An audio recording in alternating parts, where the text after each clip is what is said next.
Welcome to beautiful Italy, where we're on the launch of the new Fiat 500L, or should that be Fiat 500Ls plural, because there's more than one. The family has now been divided into three, with Urban, the 7-seat Wagon, and this new Cross that we're testing today.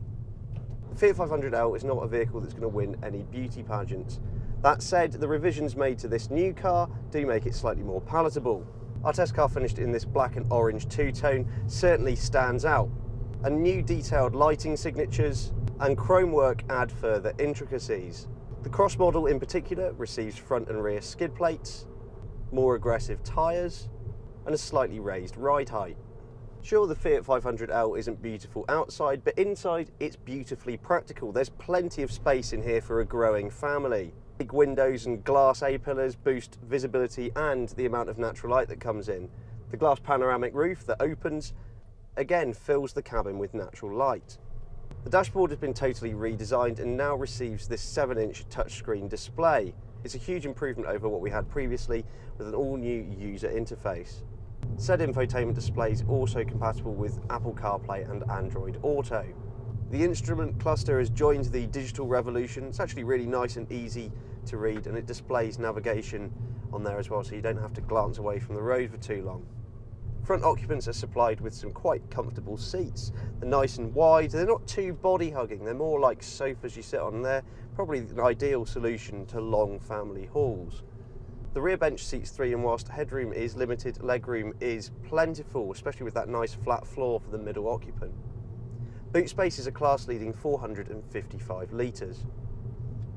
Under the bonnet of our Fiat 500L Cross is the 1.6 litre MultiJet diesel engine, a tried and tested motor with 120 horsepower and 320 newton meters of torque. And after a little bit of turbo lag, that torque kicks in, and that's what really defines this engine. It's the low down grunt that you have. Whilst Italian, it's by no means a Ferrari, 0 to 62 miles per hour taking 11.5 seconds. But then that said, this car isn't about how quick you can get from 0 to 60, and generally speaking, day to day, it feels brisk enough. Once up to speed, that diesel grumble dies away, and generally speaking, using the car day to day is quite a relaxing thing. It's quiet, the steering's nice and light, and certainly picking our way through Turin earlier, where the traffic was an absolute nightmare, the 500L actually didn't feel its size. Also new on this model year is the introduction of the autonomous city braking.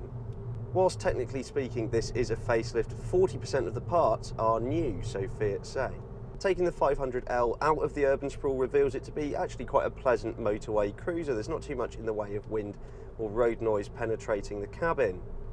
Of course, when you take it on more dynamic roads, body roll does reveal itself and the steering is maybe a bit too light.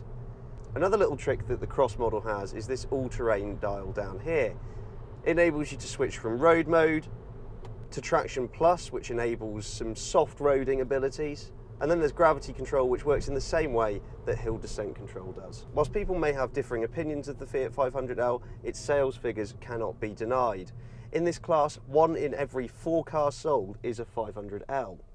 Fiat claim that this 500L Cross emits 114 grams per kilometre of CO2 and returns 66 mpg combined. Revisions made to the new Fiat 500L range certainly makes it more appealing, and it definitely improves the package that is on offer.